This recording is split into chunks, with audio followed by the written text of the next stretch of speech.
"Sir, this isn't a soup kitchen." The maitre d's words dropped like glass on tile, slicing through the low hum of conversation inside Belle Lumiere. His voice wasn't loud, but loud enough. Just enough for the tables near the front to catch every syllable. Then he did it. He held the sleek black card Cameron had just handed him, heavy, matte, embossed with a silver Ethics Hub seal, and flicked it straight into the brass bin under the podium, like it was trash. Across the lobby, forks paused mid-air. A wine glass clinked just a little too loud against its stem. Cameron stood still, calm, watching. But next to him, his 7-year-old daughter, Talia, clutched his fingers tighter. "Why did he do that, Daddy?" she asked, barely above a whisper. The maitre d' didn't blink. "We get people like this sometimes," he said, now addressing the couple in line behind them. "Dress up, walk in like they belong. Always some fake card or story." He glanced at Talia's white sneakers, her pink cotton dress, her neat braid. "Cute trick," he added, "but we don't fall for it here. Tell us where you're watching from, and if this ever happened to someone you know, drop it in the comments. This next part, it's going to stay with you." Cameron didn't move, didn't say a word. He bent down slowly, retrieved the card from the bin, and wiped it gently with his thumb. Behind the maitre d', a young server stiffened. She looked barely out of college, auburn hair tied back in a loose bun. Her name tag read Emma. She opened her mouth to say something, then stopped. She'd seen this script before. Cameron straightened, brushed imaginary lint off his sleeve, and offered the card again, without a word. The maitre d' scoffed, waved him off. "Security can help you find the right place." And that's when the manager arrived. Tall, blonde, lipstick too perfect, high heels clicking against marble. "What's the problem?" she asked without looking at Cameron. "He's not on the list," the maitre d' said. "Tried to pass off a printed black tier card." The manager finally looked at Cameron, then at Talia, and there it was, that sharp flick of the eyes, that calculation. Cameron knew it well. He'd seen it in boardrooms, on stages, in polite meetings where people smiled with their mouths but not their eyes. "Sir," she said, syrup thick, "this is a private dining space. We don't allow last-minute walk-ins, especially not—" She hesitated, just a beat. "Unsupervised guests." Talia looked up at her father. "What does that mean?" Cameron crouched beside her. "It means they don't see us," he whispered. The manager crossed her arms. "I'll have to ask you to leave before this escalates." A few guests murmured. From the corner, Emma finally stepped forward. I think that card is real," she said. "I've seen it before. It's Ethics Hub Tier 1+. Only a handful of people even—" "Interns don't speak to management," the manager snapped. "Go polish something." Emma froze, red in the face, but she didn't move. Cameron stood tall again, calm as ice. He pulled out his phone and tapped a single message to his assistant, Raina. "Soft sync. Prepare whiteout protocol." He didn't look rushed. He didn't raise his voice. He simply slid the phone back into his pocket. A man seated by the window had been watching the whole time. Salt and pepper hair, navy blazer. He leaned to his wife and whispered, "Isn't that the guy from the cover of Tech Index?" The manager had already turned toward her radio. "Security to front. Code 13B. Emma's eyes widened. That code wasn't just for unruly guests. Code 13B was Belle Lumiere's internal term for remove without cause. It was unofficial, quiet, but it meant one thing. If they don't look like they belong, get them out before they make it uncomfortable. The man in the vest arrived in seconds. Broad shoulders, muffled earpiece. "Sir, we need you to exit the property," he said, eyes flicking to the radio. "Now!" Talia pressed closer to her father, voice cracking. "Daddy, are they going to take you away?" Cameron looked down at her. "No, baby girl. They just don't know who we are yet." The maitre d' chuckled. "Everyone thinks they're somebody." The manager added, "Sir, you're escalating." That's when it shifted. From the back, a man raised his phone and muttered, "That is Cameron Rhodes." Another voice. Wait, ethics hub? Suddenly, silence. Even the security guard blinked. His jaw tightened. The manager's expression faltered. Cameron finally spoke. His voice didn't rise. It didn't need to. You just flagged the man who built the system this restaurant depends on. He turned slightly. You're being rated as we speak. The maitre d' looked at the card still in Cameron's hand. The silver embossed logo. His throat bobbed. Emma's tray clattered onto the podium. The man by the window pulled out his phone. He's the one who designed Whiteout Protocol. The manager paled. I didn't know. You didn't care, Cameron said. That's worse. Then he turned to Talia. You ready to eat? He asked her gently. She nodded. But are we still allowed? He smiled. They don't get to decide that. Across the country, Raina's phone pinged. A line of code appeared across her dashboard. Override. Rhodes ID confirmed. Executing ethics lockdown protocol. Syncing 152 locations. Within seconds, Belle Lumiere's entire national profile went red. And no one inside the restaurant even knew yet. But they were already frozen. The manager was already backpedaling. I didn't realize who you were, she stammered. Had I known... Cameron didn't even look at her. His eyes were on Talia.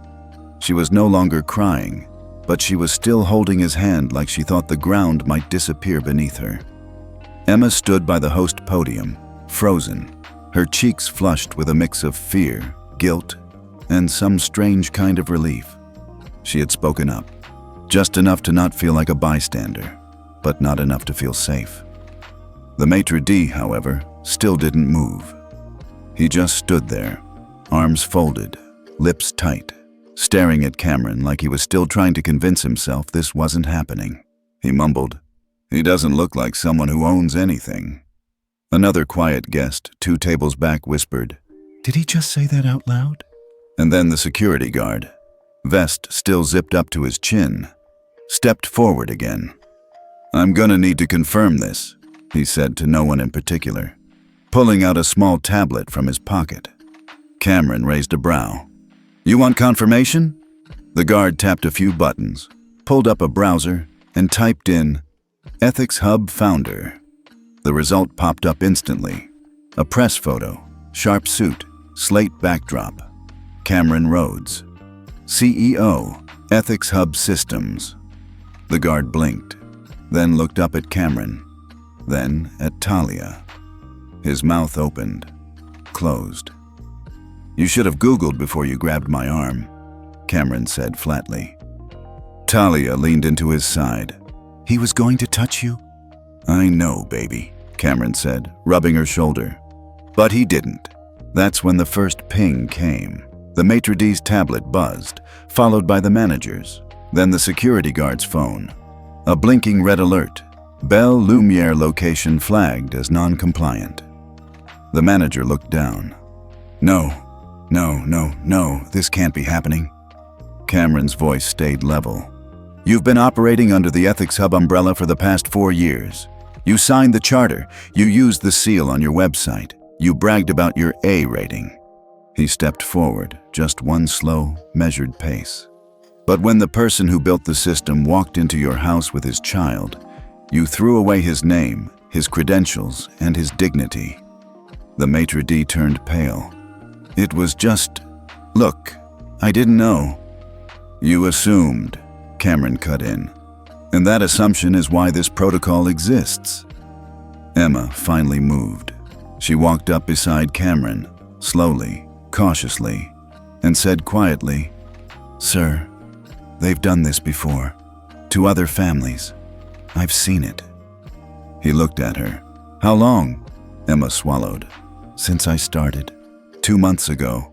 They don't always say it out loud, but when someone doesn't fit the look, they get flagged, stalled, or seated in the back."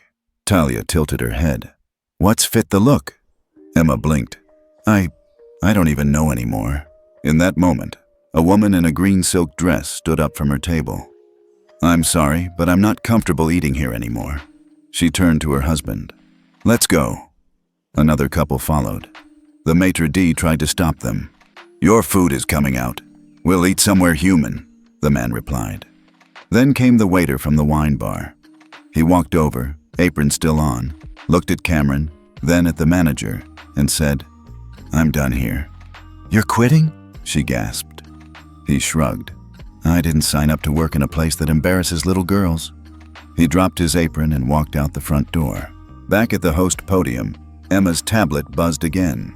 She checked the screen. Her mouth dropped. "Sir, qu'est-ce ici?" she said. "We just got removed from the entire National Ethics Index. It says we've been flagged as Tier 0. Cameron nodded once. "That's what happens when whiteout activates. Your points freeze, your perks vanish, and your investors, they'll be calling within the hour." The manager was shaking now. You can't just destroy us like this." Cameron's voice was cool. "I didn't destroy you. You did that the moment you looked at my daughter and decided we didn't belong." At the bar, the man with the navy blazer was still watching. He turned to the young server beside him and said, "This is bigger than a bad check-in. This is going to hit the industry." His words weren't wrong. Back in Palo Alto, Reina was already receiving calls. 6 regional operators, 2 corporate hotel chains, 3 investors, all asking the same thing. Did Rhodes really just shut down 152 locations? Reina didn't flinch. She simply replied, "Not shut down. They shut themselves down." He just finally held up a mirror. Back in Newport, the restaurant lobby was half empty now. Only a few stunned guests remained. One older woman walked up to Cameron slowly, hair silver, wrists stacked with bangles. She reached out and placed a warm hand on his shoulder. "I've dined in this city for 40 years, she said. "But this was justice." She looked down at Talia. "And you, young lady, were very brave." Talia smiled, just a little. Her first real smile since stepping inside. Emma whispered to Cameron, "You don't have to stay, but if you ever want this space, it should have been yours all along." He looked around, the polished marble, the chandeliers, the quiet hum of silence where arrogance used to live. Then he said softly, "I don't need this space." He knelt beside his daughter. "I just need you to feel safe, every time, anywhere." She nodded, and for the first time that day, her grip on his hand loosened. It started with the phones, not just 1 or 2. All of them. The maitre d's tablet blinked, then froze. The manager's phone buzzed. A junior sommelier in the back hallway stared at his watch screen as notifications started rolling in faster than he could clear them. Then came the calls, not guests, investors. "Why are we flagged on Ethics Hub? What happened to our rating? Why are we trending under #Frozen152? Inside the dining room, Cameron and Talia were still standing near the host podium. The tension had shifted. It wasn't rage anymore. It was collapse. The power structure, the smugness, the superiority, the smug hierarchy of who gets treated like royalty and who gets tossed out, was now visibly unraveling. One of the assistant managers, a guy in a black vest with a Bluetooth earpiece, walked quickly to the front, eyes wide. "We have a problem," he whispered to the manager. She didn't even look at him. "I know. No, I mean, big problem," he insisted. "Our supplier contracts, Cisco, Regal Vintners, even Zenith Floral, they just froze all standing orders." The maitre d' turned from the terminal. "That doesn't make sense. Those are automated." "Were," the assistant corrected. "Until this morning." Emma, still standing by Cameron's side, held up her own phone. Her fingers trembled slightly. "Sir, we're not just trending. There are videos. Yours. Talia's face. The card being tossed. It's everywhere." She turned the screen so he could see. There it was. They threw out the founder of the ethics system they brag about. Over 230,000 views in under 20 minutes. Another video had a sharper title. "Little Black Girl Denied Entry at Fine Dining Spot." Dad's response? Devastating. Talia leaned in. "That's me." Cameron smiled gently. You did nothing wrong. Emma's eyes welled. She didn't even speak. They looked at her like she didn't matter. Cameron's voice stayed low, calm, but unmistakable. She matters. You all just forgot that people who look like her belong here too. In the far corner, a guest, mid-30s, hipsterish, holding a camera bag, stood and raised his hand. "Sorry to interrupt," he said loudly, "but I'm a food culture blogger. You might want to know I just posted the whole thing, 10 clips, and I tagged every major hospitality brand connected to Belle Lumiere." Cameron turned slightly. "Thank you." "No," the man replied. "Thank you. I didn't think I'd see it with my own eyes." Across the room, the manager's voice cut across the tension like a whip. "This has gone far enough. Everyone needs to calm down." She turned to the staff, trying to retake control. "Phones away. Get back to your sections. Stop talking to him." But no one moved. Not Emma, not the assistant manager, not even the bartender, who had quietly started removing the bottles from the showcase fridge, as if he already knew what was coming. That's when the district manager called.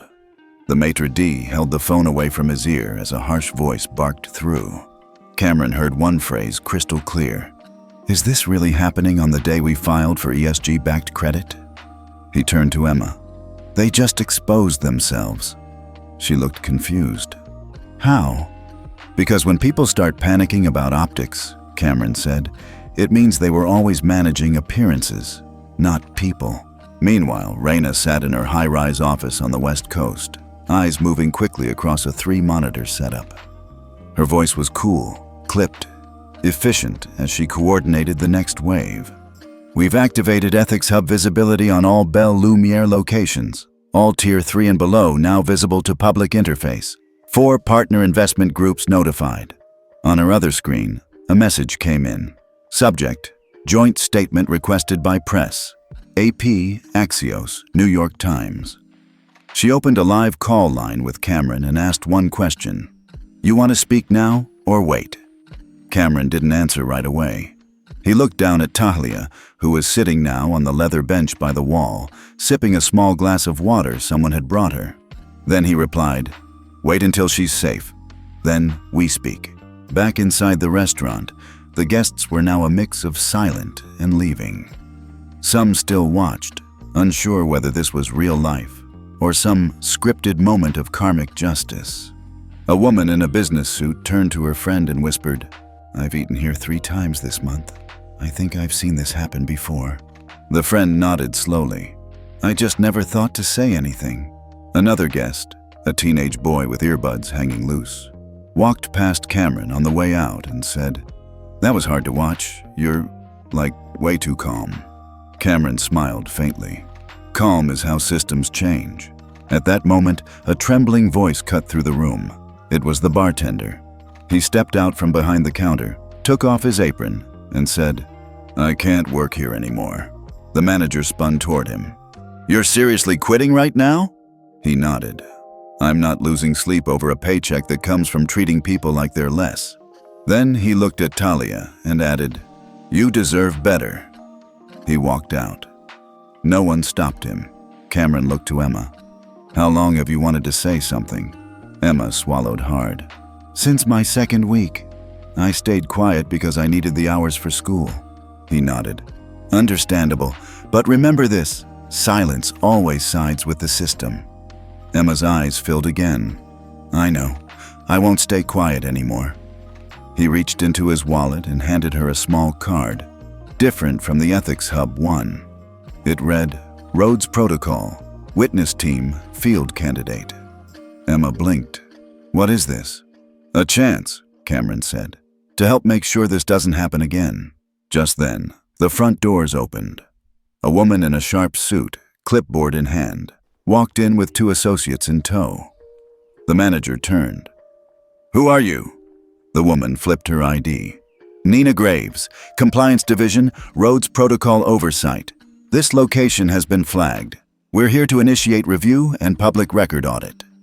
The color drained from the manager's face. The maitre d' backed away. Cameron gave a polite nod as Nina walked past. She stopped and glanced down at Talia. "Hi, sweetheart." she said warmly. "We've got this now." Talia looked up. "Thank you." For a moment, the entire restaurant was frozen. No clinking glasses, no footsteps, no voices. Just the sound of one clipboard flipping open.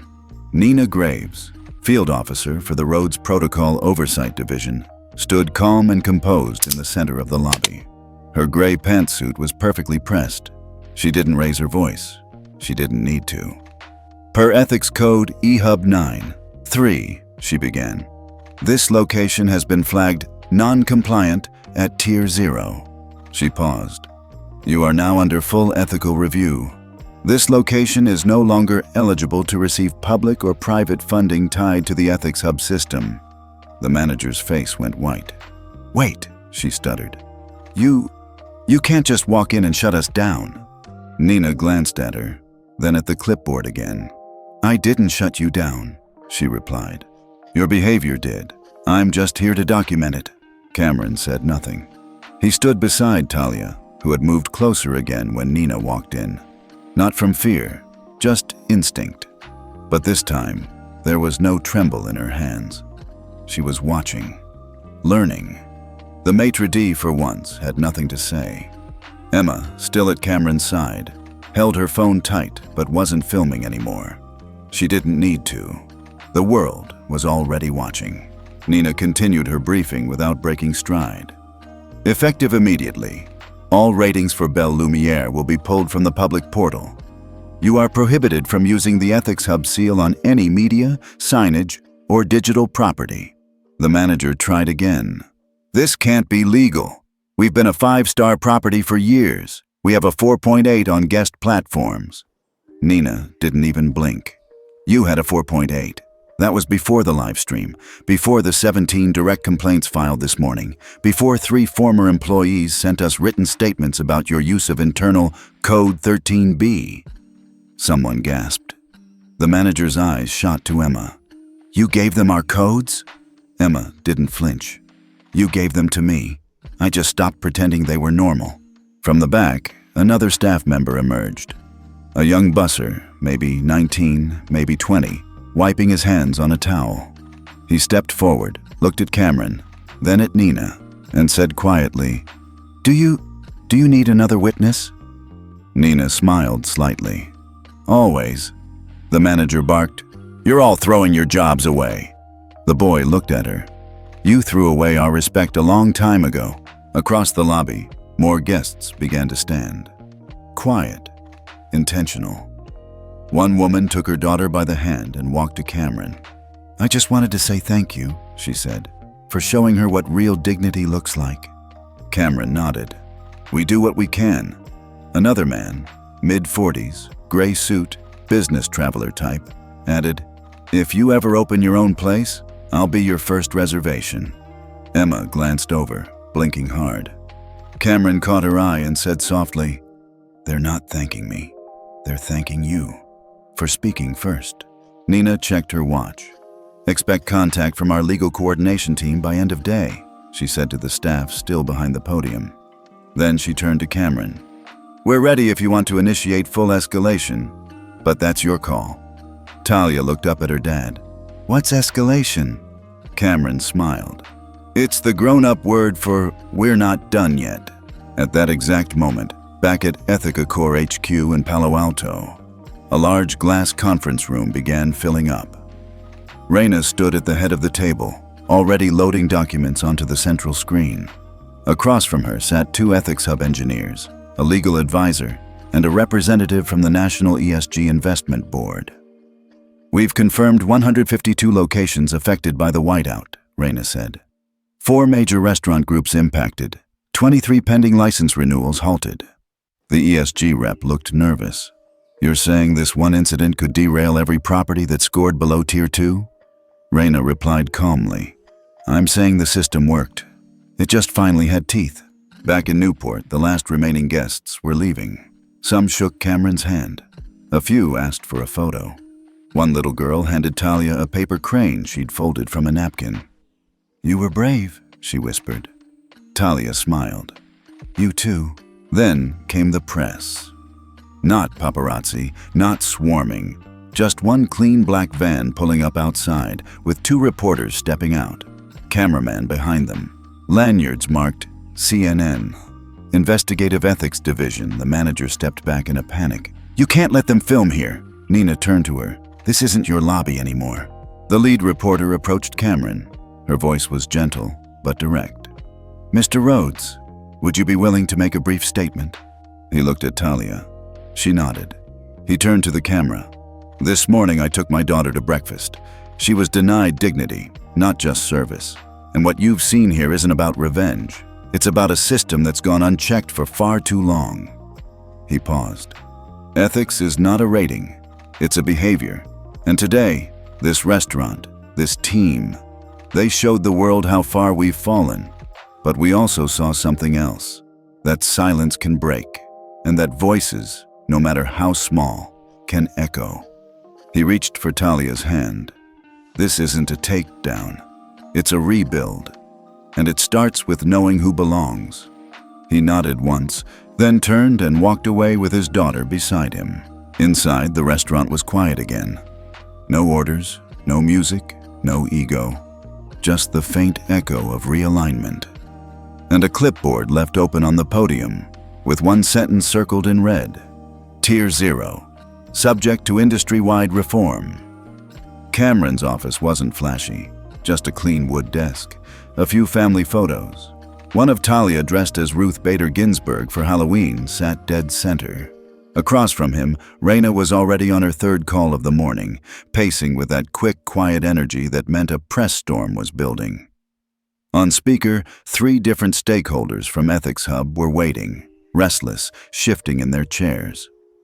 "Mr. Rhodes," said a tense voice, "you realize that activating whiteout protocol has triggered ESG freeze alerts across 4 hospitality sectors.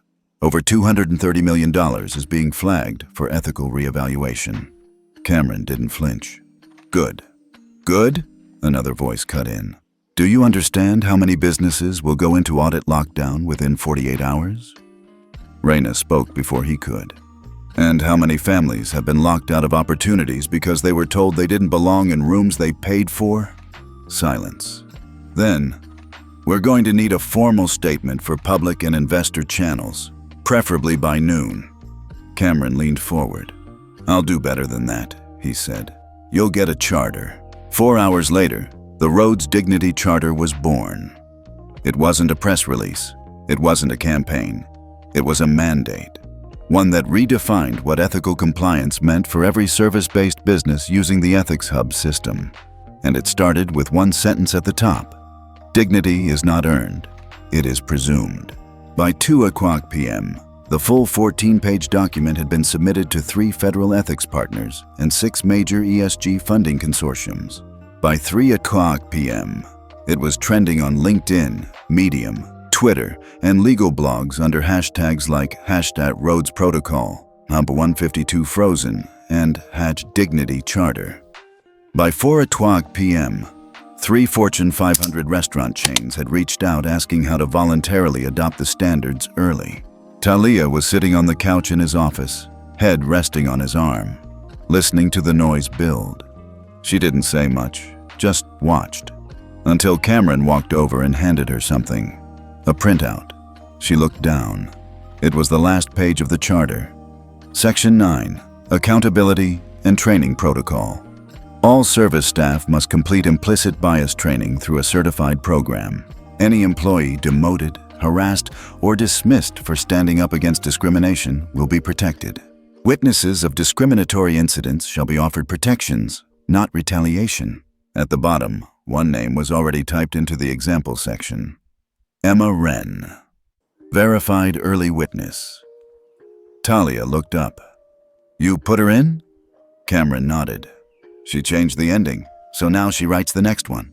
Meanwhile, across town, Emma Wren was still stunned. She had just come from a radio interview, sitting in her tiny Honda in a grocery store parking lot, when her phone buzzed with a text from an unknown number. "Cameron Rhodes, you made ripples. Let's make waves. You're now registered in the Ethics Hub Witness Circle. Someone will reach out soon. Don't stop speaking." Attached, PDF. Rhodes Dignity Charter, Draft 1.0. Emma nearly dropped the phone. Then she exhaled, slow, shaky, and whispered to herself, "It wasn't for nothing." Elsewhere, the fallout began hitting hard. Restaurant Group 9 lost 17.4 mem in pledged investment overnight. 2 franchise license applications were halted mid-review when they failed the new Tier 2 ethics filter. 4 airport hospitality lounges were stripped of their ethics-verified tags, pending investigation. And inside those boardrooms, the same sentence kept getting repeated over and over. Who approved the Rhodes Charter? And the answer came back the same every time. He didn't ask for approval. He enforced it. Back in his office, Cameron stood by the window, watching, thinking. Raina stepped beside him, holding a fresh set of analytics. "You want the latest engagement numbers?" "No," he said. "I want to know how many people read it past page 2. She smiled. 70%, and that's unheard of.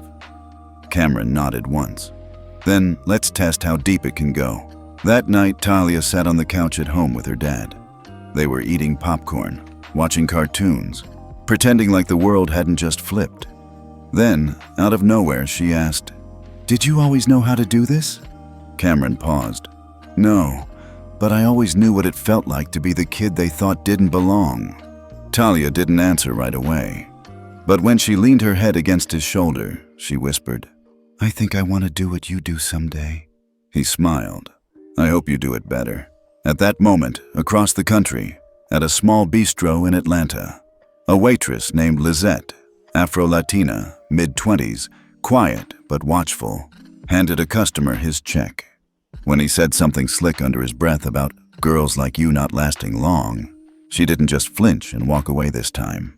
She looked him in the eye and said, "This restaurant is now covered under the Rhodes Charter. You might want to keep your bias to yourself." She walked back to the kitchen without waiting for an answer. And on the back wall of that kitchen, taped above the stainless steel sink, a freshly printed page was taped. The Rhodes Dignity Charter. Effective immediately, respect is not optional. Compliance is monitored. Voices matter. Retaliation is a violation. We belong.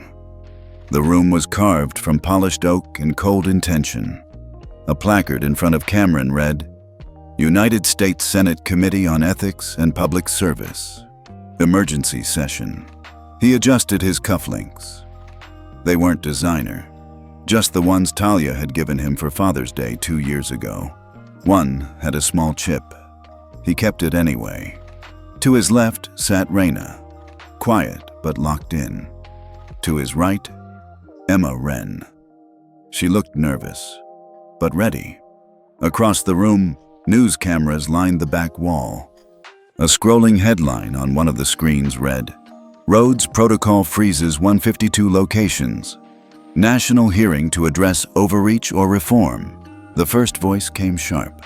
"Mr. Rhodes, can you explain under what authority you unilaterally froze ESG-aligned properties without Senate oversight?" Cameron didn't blink. "I didn't freeze anything," he replied. "I activated a mechanism already embedded in the compliance framework, one written and approved by this very committee." The senator leaned forward. "You mean the whiteout protocol?" "Yes." "And you activated it based on a restaurant incident involving your daughter?"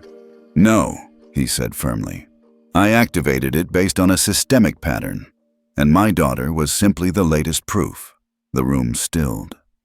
Emma adjusted her mic. "If I may," she said, voice small but clear. "I was there that morning. I wasn't part of his team.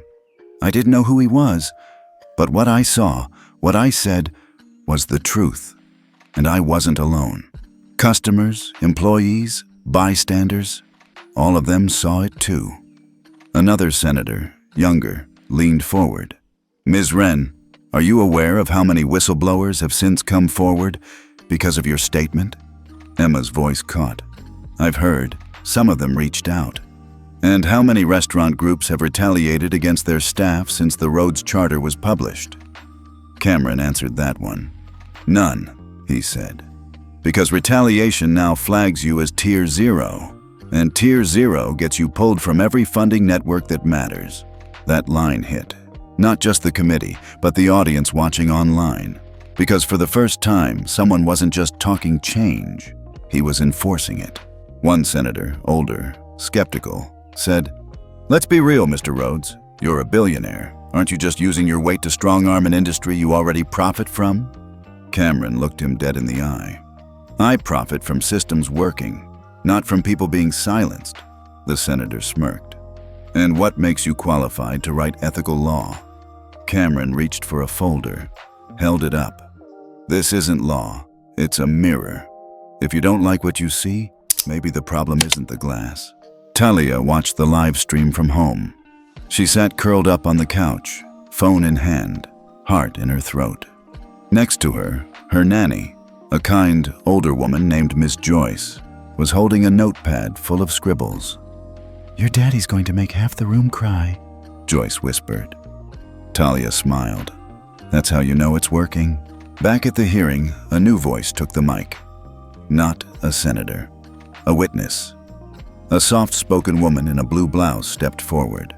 Her nameplate read, Lizette Aranda, waitress, Atlanta Bistro. She looked straight ahead. "My parents always told me to keep my head down. Smile. Don't cause trouble. That's how you survive." She paused. "But when I saw the Rhodes Charter on our kitchen wall, something changed. I realized I didn't have to be silent to be safe." The committee listened, quiet. Lizette took a breath. "I'm not here because I want revenge. I'm here because I want my little cousin, who just started her first job bussing tables, not to think she has to accept whatever's thrown at her just to keep a paycheck." Emma reached for a tissue. She wasn't the only one. Then came the final moment. A tall woman with gray locks and fierce eyes stepped up. Her name wasn't on the schedule. Senator Braxton.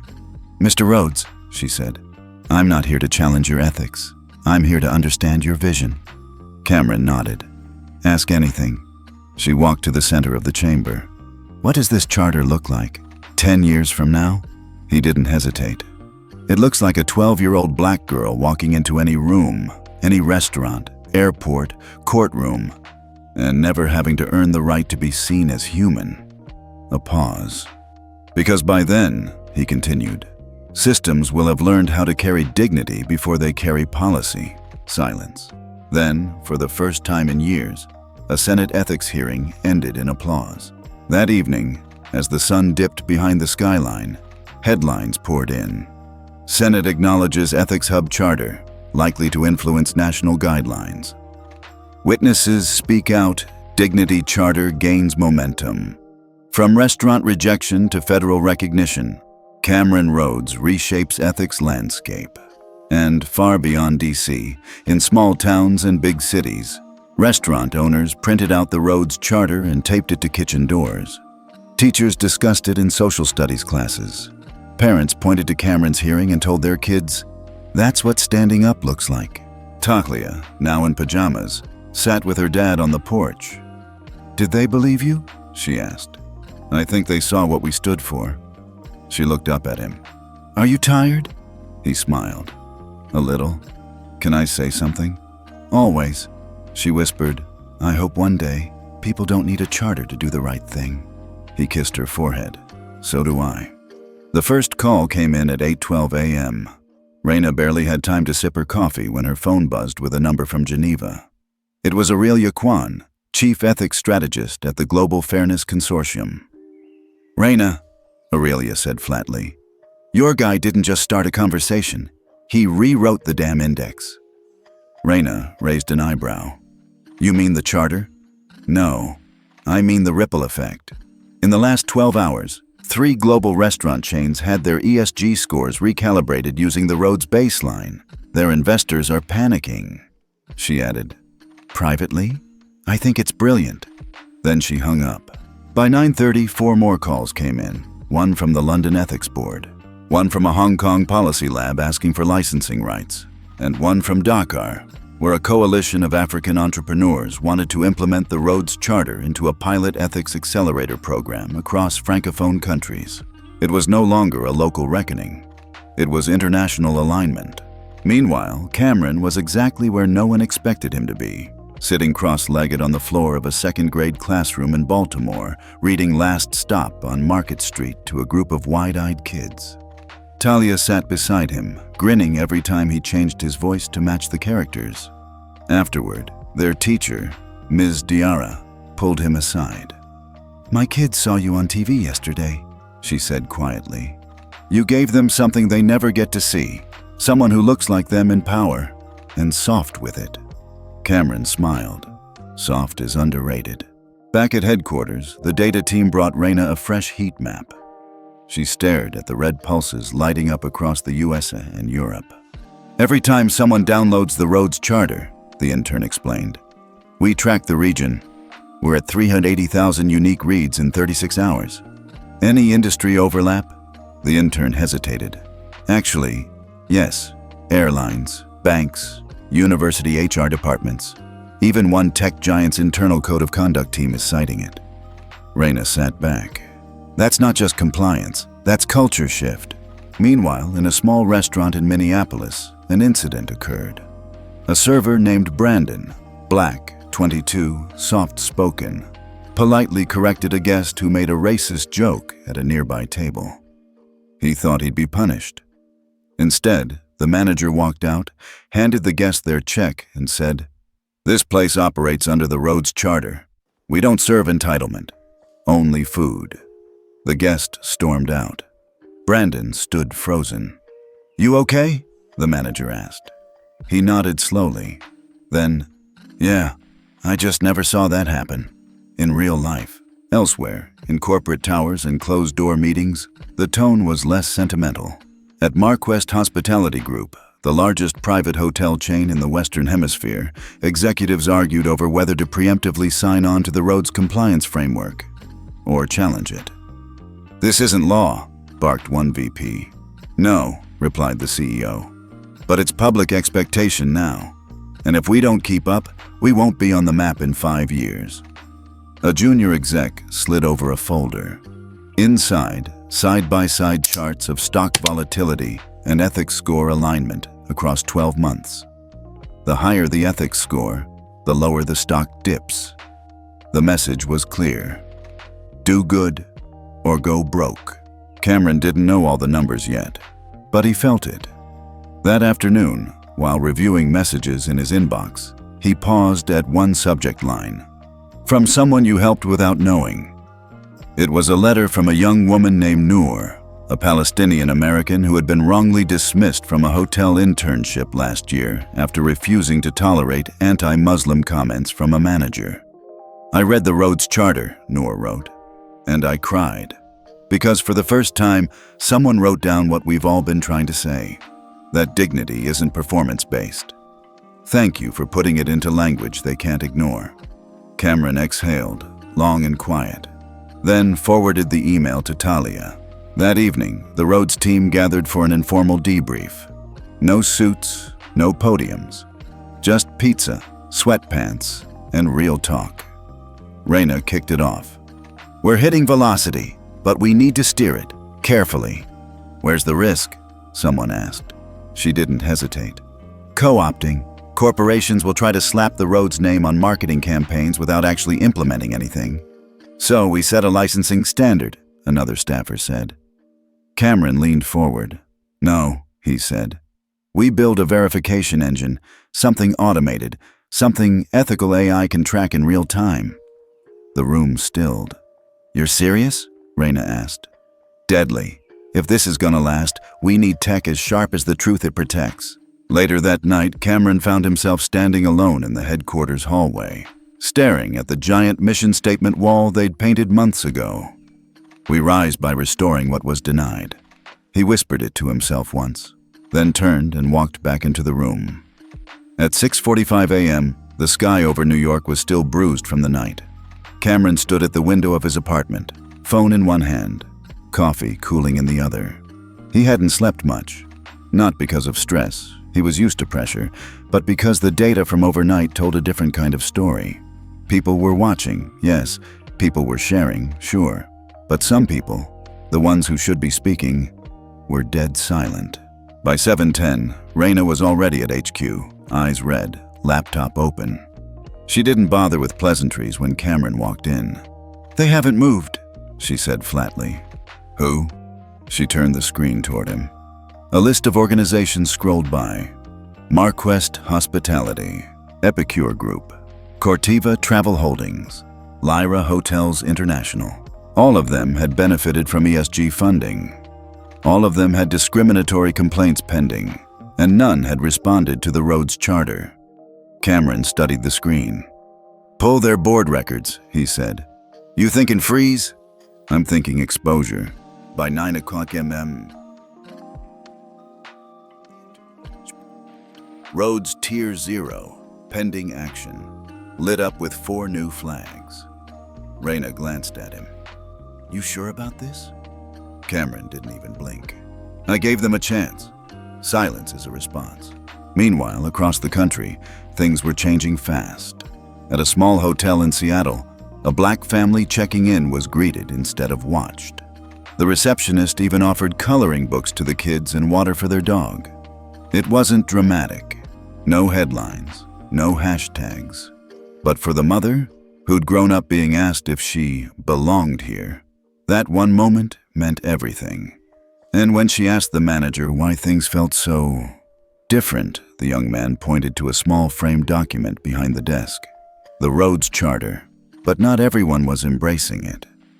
In Atlanta, a chain restaurant with 3 open complaints posted a thinly veiled tweet. "We believe ethics should be rooted in professionalism, not in emotional reactions." It didn't take long. Within 20 minutes, a whistleblower leaked internal messages where managers referred to problem customers as the Rhodes crowd. The backlash was swift. But Cameron didn't respond. Not yet. He let the public do the talking this time. Later that day, Emma Wren stepped into a boardroom she never thought she'd see again. The one from her final interview at Epicure Group, where she was turned down after reporting a senior exec for misconduct. But this time, she wasn't there to apply. She was there as compliance counsel, invited by the new interim ethics lead who'd read her testimony in the hearing. Emma sat down, notebook in hand. Across the table, the man who dismissed her was nowhere in sight. Instead, a younger woman smiled and said, "We're not here to cover anything up. We're here to tear it down and rebuild." Emma nodded. "Then let's start with language. Words like fit and culture. Let's be honest about who those words used to exclude." At 3:14 p.m., Raina entered Cameron's office with a tight expression. "We've got a leak." Cameron looked up. "Someone from inside?" She nodded. "They released a partial list of flagged properties before verification. It's messy. Unconfirmed names are circulating." He exhaled. This was bound to happen. "What do we do?" He stood slowly.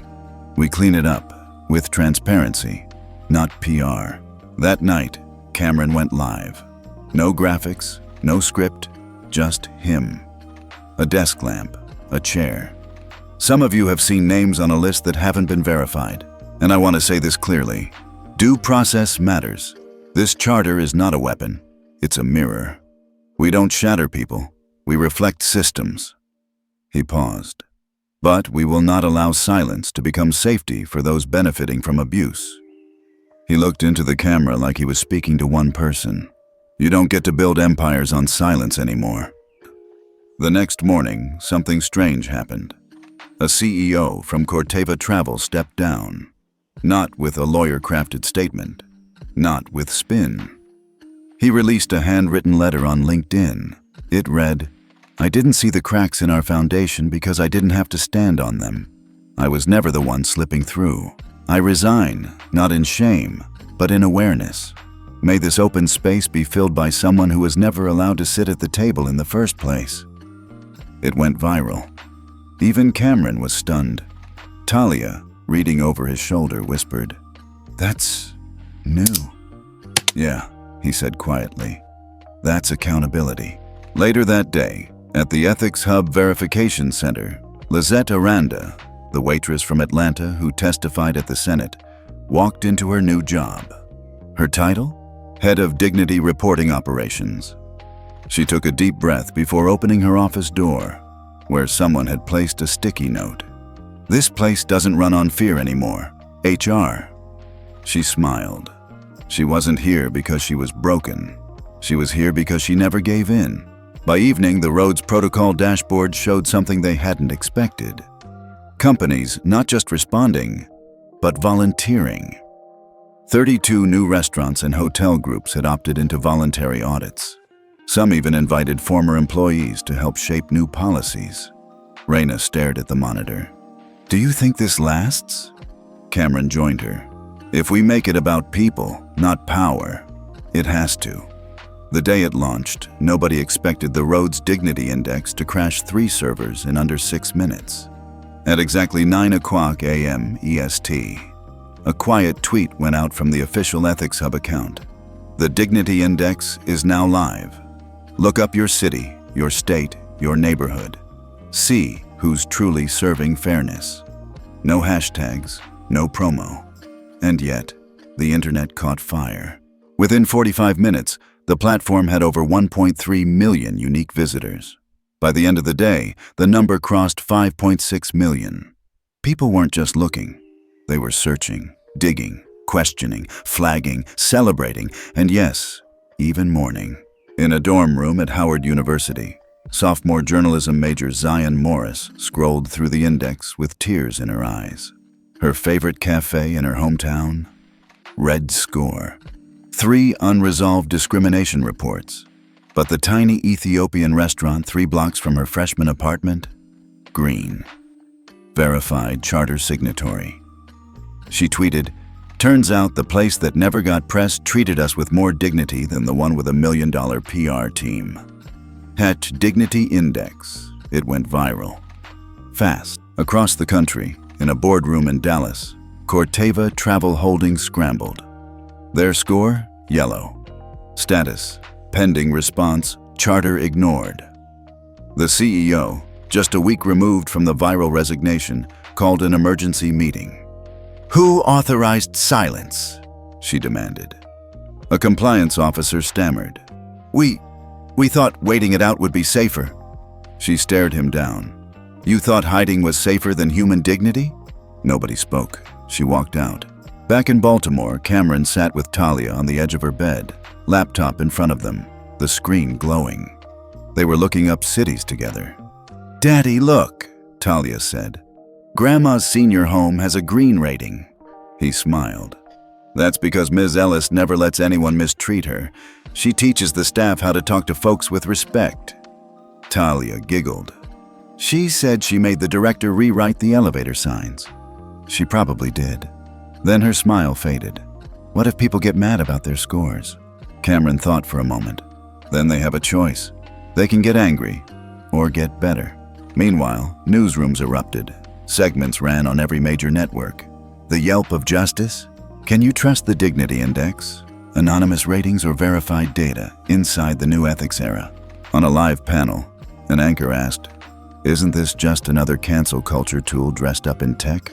A guest shot back, "No, this isn't cancel culture. This is consequence culture. If you're building your business on people's silence, you're not losing a reputation.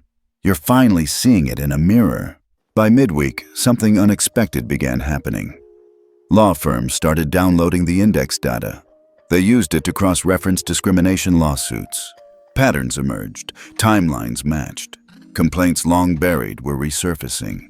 And then, a bombshell headline hit. 14 class action suits relaunched using Rhodes Dignity Index as key evidence.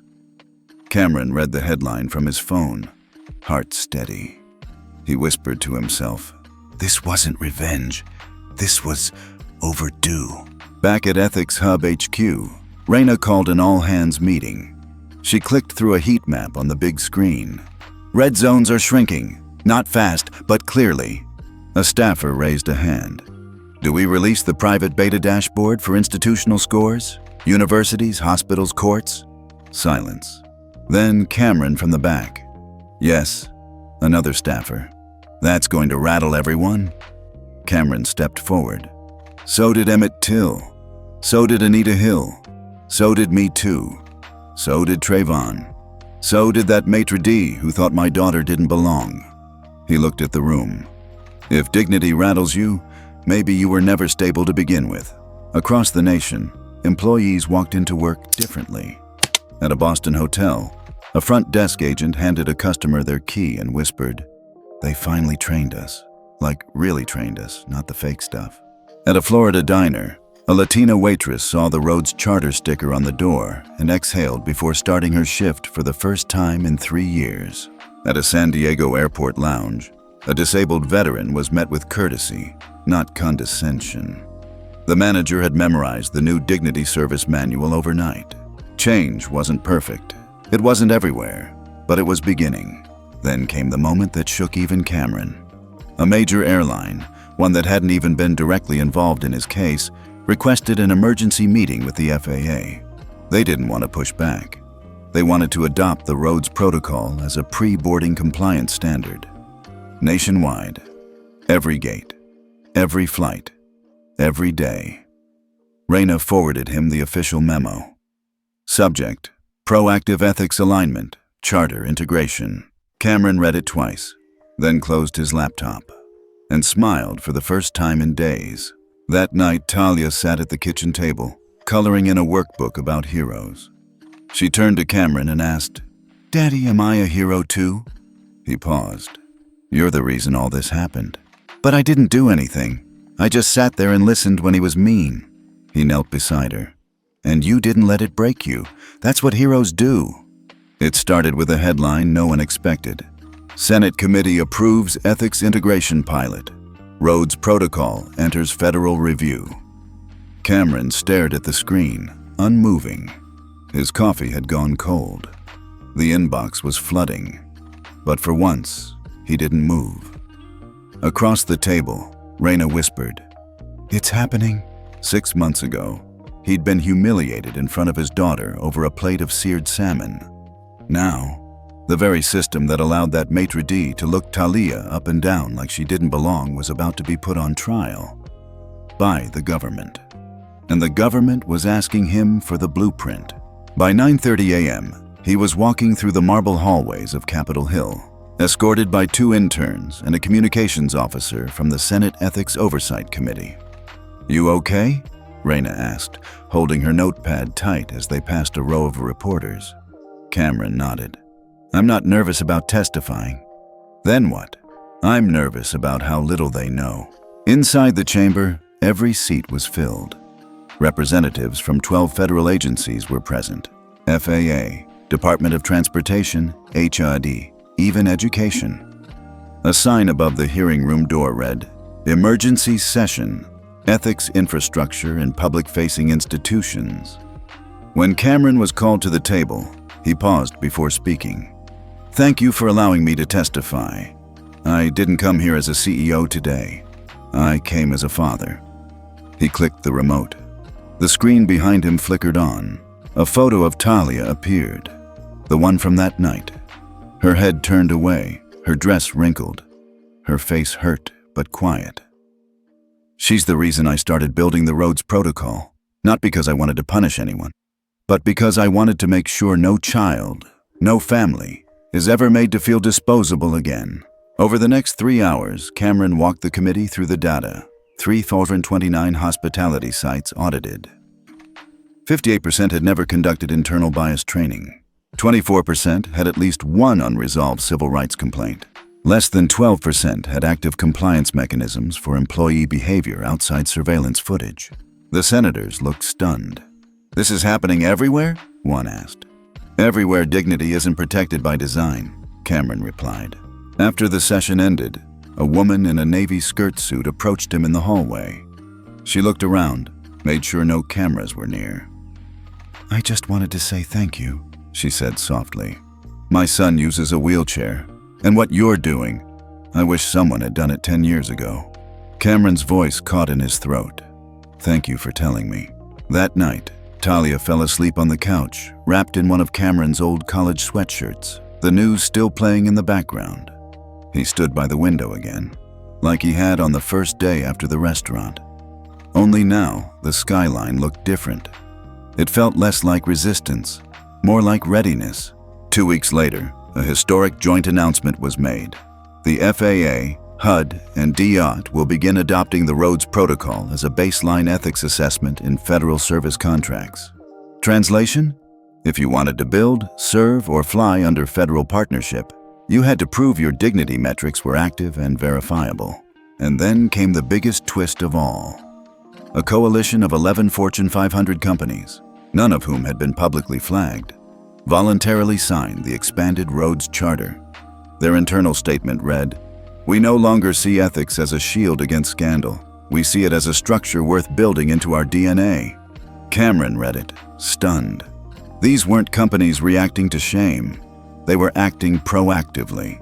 It wasn't fear, it was respect. The public momentum was impossible to ignore. TikTok creators broke it down in explainer videos. School districts requested copies of the charter. Even Netflix requested rights to option a docuseries. But Cameron refused the offers, for now. "This isn't entertainment," he told his team. "It's infrastructure." Raina nodded. "But it's also a movement, and movements grow." Meanwhile, Talia stood in front of her 4th grade class holding a poster board that read, "Dignity is not extra." She had drawn a restaurant table with one empty seat, and under it, "When you exclude someone, the table is never full." Her teacher posted it online. Within 48 hours, it had 800,000 likes. The caption? "Cameron Rhodes' daughter speaks louder than any CEO." Then came one last surprise. The maitre d' from that night, the man who had mocked Cameron, dismissed Talia and threw away his card, sent a letter. No return address, just a white envelope on the front desk of Ethics Hub HQ. Inside was a simple handwritten note. "You don't have to forgive me, but your daughter made me see something I refuse to acknowledge in myself. I left the industry. I work at a community center now. We're using the charter as a training tool. I hope that means something." Cameron read the note twice. He didn't say a word, just handed it to Raina, then walked to the large glass wall overlooking the city. For the first time since that humiliating night, he closed his eyes and breathed. Not every fight needed a press release. Not every win came with applause. Sometimes, victory showed up in a crumpled envelope, a little girl's poster, a mother's whisper in a hallway. This wasn't the end of the story, but it was the beginning of something no one could silence again. 6 months later, the Dignity Accord was no longer just a corporate document. It was a national standard. It lived in break rooms, training manuals, school policies, and even airport gates. But for Cameron Rhodes, it still lived most clearly in the quiet. The quiet of walking into a restaurant with his daughter and not being watched like a threat. The quiet of knowing his name wasn't attached to scandal, but to structure. One spring morning, Cameron sat in a circle of folding chairs inside the cafeteria of a public high school in Newark, New Jersey. The room was packed with students, teachers, cafeteria workers, even janitors. They were there to finalize something that started with one email. "Mr. Rhodes, we want to be the first school in New Jersey to adopt the charter. Can you help us?" He didn't just help. He showed up. A sophomore named Malik stood up, holding a clipboard in one hand, voice shaking. "We don't want to just punish racism or bullying after it happens. We want to prevent it. We want to see it coming." There were nods around the circle. A cafeteria worker spoke next. "I've been called names, ignored, talked over, but I never quit. I stayed because I wanted to feed these kids, but it's hard when no one sees you." Cameron listened. Really listened. Then he handed Malik a single sheet of paper. Across the top, community-based dignity model, pilot 001, Newark High. They had done it, together. Meanwhile, in Washington, D.C., a reporter was preparing a segment. The title? "From Quiet Power to National Reform, The Rise of the Rhodes Accord." She spent weeks interviewing workers, students, activists, and yes, even critics. One hotel manager said, "Look, I hated this thing at first, but we lost 3 weddings to a competitor who did adopt it, so we had to change. And I'll admit now, our turnovers dropped 40%. Across the country, state legislatures began integrating the charter into policy. Oregon passed a bill requiring Rhodes Protocol certification for all state-funded housing programs. Illinois followed, mandating charter-based training for public school staff. And in Georgia, after a highly publicized case of a pregnant woman being mistreated in a clinic, a senator introduced the Patient Dignity and Care Act, co-written with Ethics Hub. Cameron didn't celebrate with press tours. He didn't give speeches. He just opened his inbox each morning and read the quiet victories. But there was one call he couldn't ignore. It came from the White House Office of Public Engagement. "We'd like you to be part of a roundtable discussion," the voice said, "on ethics in modern American institutions." Cameron hesitated. "I don't need a medal," the aide chuckled. "We're not offering a medal. We're offering a seat." 1 week later, he found himself sitting next to 4 other panelists in a historic room once used by Eleanor Roosevelt. To his left, a healthcare reformer. To his right, a civil rights attorney. Across the table, a disabled veteran and a young Latina labor organizer from Texas. The moderator leaned in.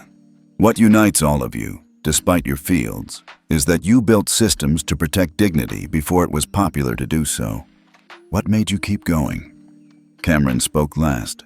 He glanced at the others, then down at the ring on his finger, his late wife's initials engraved inside. Then he said, softly, "Because I've seen what happens when systems are built without it." The next day, Talia ran up to him in the kitchen, holding a permission slip. "Can I go to the museum with my class next week?" Cameron scanned it. "Of course. You'll need a good jacket. It'll be chilly." She leaned against him. "It's the museum where they have the charter printed on the wall now, in the new Civic Justice exhibit." He paused. "They put it on the wall?" "Yeah, the big one, with your name under it." Cameron chuckled, eyes soft. "Guess I can't be invisible anymore." At the end of the school year, he was invited to give one final guest talk. This time, not to politicians, not to lawyers, but to a group of 11th grade students in Atlanta. No microphones, no cameras, just folding chairs and open notebooks. A student raised her hand. "Mr. Rhodes, do you think people really change?" He smiled. "I don't think they always do," he said honestly. "But I think systems force choices, and when dignity becomes easier than cruelty, change happens." Another hand. "What made you start all this?" He paused. "A maitre d' who thought my daughter didn't deserve a seat." That night, back at home, Talia was curled up reading a book on the couch. "Daddy," she said without looking up, "when you get old, will I run Ethics Hub?" Cameron laughed. "That's not how retirement works, sweetheart." She looked up, serious now. "But I want to keep it going, for kids like me, who are quiet, who get looked at like they're in the wrong place." He sat beside her. "Then I guess I better start training you." And outside, across 100 cities, a quiet revolution kept unfolding. A hotel desk clerk greeted a black couple with eye contact and warmth. Not because he feared complaint, but because it had become the standard. A server apologized to an elderly guest for a mistake and meant it. A flight attendant saw a teen girl in first class and said, "Welcome aboard," instead of asking for ID. Because somewhere along the way, dignity stopped being a courtesy and started being policy. It was just a Tuesday. Nothing flashy. No interviews. No headlines. But to Cameron Rhodes, this Tuesday meant everything. Because today, for the first time in a year, he and Talia were returning to the place where it all began. The restaurant. Not to argue, not to demand, but because it had new ownership, new staff, new code of ethics, and it had requested a quiet meeting with the man whose charter now hung behind the host stand, framed in gold. Talia tugged on his sleeve as they stepped out of the car. "Are you nervous?" Cameron looked down at her and smiled. "A little," she smiled back. "I'm not." Inside, everything looked different. The lighting was softer, the tone warmer. The hostess, young, brown-skinned, with locks like Talia's, greeted them with a genuine smile. "Mr. Rhodes, Miss Talia, thank you for coming. Your table is ready." They were led to the same corner booth, but this time, there were no stairs. No tension, just space and welcome. A man in a gray suit approached. Mid-50s, white, clearly nervous. "Mr. Rhodes, I'm Ethan Kingsley, the new general manager." Cameron stood, shook his hand. "Thanks for having us." Ethan nodded. "Actually, thank you. We rebuilt this place using the charter, trained every single employee with it. We even scrapped our old vendor policy to match the ethics criteria." Cameron raised an eyebrow. "That's a serious commitment." "We had to," Ethan said. "The story, the one about you and your daughter, it became more than a wake-up call. It became our mirror." Over lunch, Talia laughed more than she ate. The waiter was kind. The food was perfect. And halfway through the meal, the hostess brought over a little surprise. A chocolate cupcake with "welcome back" piped in soft gold icing. Talia grinned. "They got the frosting right this time." Cameron chuckled. Progress. After the meal, as they stood to leave, Ethan gestured toward the charter frame near the front. "We don't just keep it there to impress people," he said. "We've built our entire daily checklist around it. Morning briefs, mid-shift evaluations, guest feedback. Every single part connects back to that." Cameron studied the frame. His name was at the bottom, yes. But what mattered more was what stood above it. Dignity is the baseline, not the bonus. Outside, the afternoon sun was warm. Cameron and Talia walked side by side, unhurried. "You think they meant it?" she asked. Cameron glanced back at the building. "I do." Back home, Cameron settled into his chair by the window, the same window he had once stood at, fists clenched, the night everything went wrong. But tonight, his hands were open, resting. He watched as Talia danced around the living room, spinning to music only she could hear. She wasn't the same little girl from that night, and he wasn't the same man. They were both restored. Across the city and across the country, other restorations were happening. A hotel changed its booking process to remove name-based bias. A tech company replaced AI resume filters with a human-first review system. A school district implemented a peer-led dignity committee modeled after Talia's poster, not because they had to, but because the standard had shifted. In a world that often forgets, someone remembered. In a world that often erases, someone rewrote. And in a world that once told a black father and his daughter they didn't belong, they built the table themselves, then left the door wide open. Now we want to hear from you. Has there ever been a moment when someone looked at you or someone you love like you didn't belong? Drop it in the comments. We're reading every story. And if you felt something today, smash that like button, share this with someone who needs to hear it, and tell us where you're watching from. Because at Telltales, we don't just tell stories. We build tables where everyone has a seat.